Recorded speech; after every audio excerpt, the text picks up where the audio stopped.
Honorable judges, respected teachers, opponents, and attentive audience, welcome to the side of the house. We are from Property Insight, and today we will be debating under the motion. Teacher performance should be evaluated by student results, and we on the Property Insight heavily propose to the motion. But before we get to the actual argument, let's first define an important word, which is evaluate. According to the Khmer dictionary, evaluate means to judge or calculate the quality, importance, amount, or value of something. Before I get to my main argument, I would like to speak my team first. My name is Wuchiu. I am the first speaker from Property and Team, and I am in charge of the first main argument. She Kim Song, our second speaker, she is responsible for the second main argument and the rebuttal. And our last speaker is part of him. She is responsible for the last main argument and the rebuttal. Ladies and gentlemen, let me now present my first main argument. Teaching is one of the most influential professions in our society. Every day, teachers shape the minds, skills, and futures of students. And just like in any other professions, outcomes matters. In medicine, a doctor's effectiveness is measured by the health of their patients. In business, a manager is evaluated based on team performance. So why should teaching be any different? If students are consistently struggling, we must ask, is the teaching effective? Now, of course, we acknowledge that student success is not only influenced by the teacher. Factors like home life, mental health, and socio-economic background all play a role. But within the classroom, the teachers is the single most important factor. And great teachers, those who are truly invested in their students, can make a measurable difference even in the face of challenges. By connecting teacher performance to student outcomes, we're not looking towards blame. Instead, we are creating a system that encourages professional growth and active engagement. Teachers who know their work directly impacts their evaluation will be more likely to invest time in lesson planning, adopt new strategies, and find ways to reach every student. It promotes reflections and adaptation, two key qualities of effective educators. Moreover, this kind of accountability leads to motivations. When teachers are recognized for the progress their students make, it builds morale and reinforces purpose. We create a culture where excellence is not only expected but rewarded. It drives innovations and encourages teachers to continually improve, which ultimately benefits the students. National Institute for Excellence in Teaching, or NIET, through the TAP system, NIET promotes a multi-measure evaluation approach. Student growth data forms part of the evaluation will be more. Research studies, including one from NBE, have examined its long-term impact. In short, we are from Property Insight heavily propose to the motion. Thank you. Good afternoon, everyone. Ladies and gentlemen, before I begin with my main argument, I would like to point out some flaws from the first speaker of the opposition team. Firstly, she mentioned it is not true that teacher performance always evaluated by students' results, but if students who come from stressful or limited family can block them from academic progress. If external factors influence outcome, then why exclude teacher performance, which is a major internal school factor? Secondly, she said, do you blame the teacher if students fail?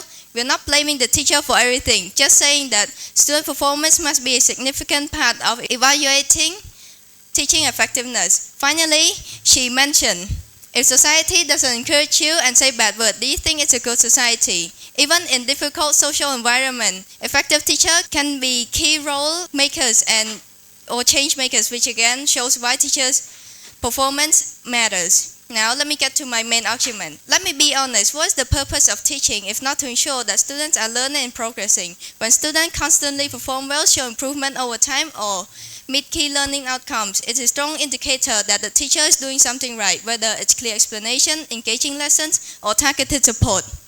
Effective teaching leaves measurable results. Of course, we recognize that students' outcomes are not shaped by teachers alone. But when we look over entire classroom or extended period, clear patterns emerge. If one teacher student constantly improves while another constantly fall behind, it becomes reasonable to ask whether teaching method play a role. In fact, many education systems already use student growth merits, not just raw scores but progress over time. This approach fairly acknowledges teachers who works with disadvantaged students but still manage to help them grow. It's not about expecting every student to get 100% or something. It's about evaluating how much a student come under a teacher's guidance. Moreover, by analyzing students' results, we can identify and replicate what works in the classroom. We can raise teaching standards, support professional development, and ultimately improve education in a meaningful way. Students' performance gives us data, and data gives us direction. From the beginning until the end, we still strongly propose to the motion. That is all. Good afternoon, teachers, and hello, everyone. My name is Hong Parapim, and I am the third speaker from the proposition side. Before I get to my main argument, I would like to point out some flaws from the second speaker from the opposition side.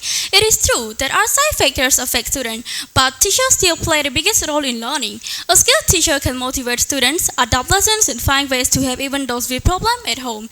If results are ignored, there is no clear way to see if teaching is effective. Student achievement should remain an important measure, while still being balanced with other methods of evaluation. My third point in support of today's motion is that using student results to evaluate teacher performance. When we use student results as a metric, we gain valuable, concrete information that can help identify what's working in the classroom and what isn't.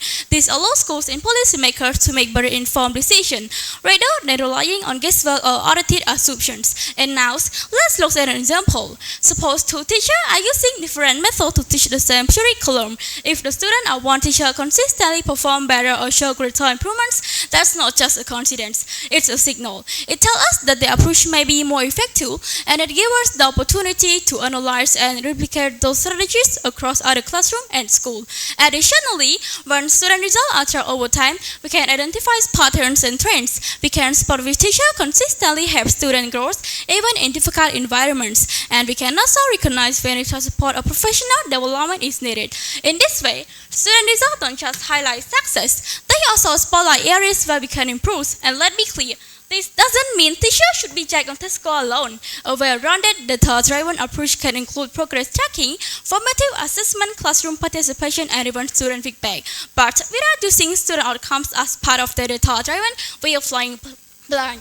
There is one quote that scores by Eric Hanushek, economist and education policy analyst. He said that effective teachers are the single most important in school, best factors in student achievement. From the beginning until the end, we strongly propose the motion and believe that teacher performance should be evaluated by student results. Thank you everyone for your listening and paying attention. Once again, Excellency, hello everybody. We are from Proposition Side. Before we end this debate, we have provided a number of compelling arguments and pieces of evidence to support my position. And I would like to summarize all of the main arguments we have provided to support the motion.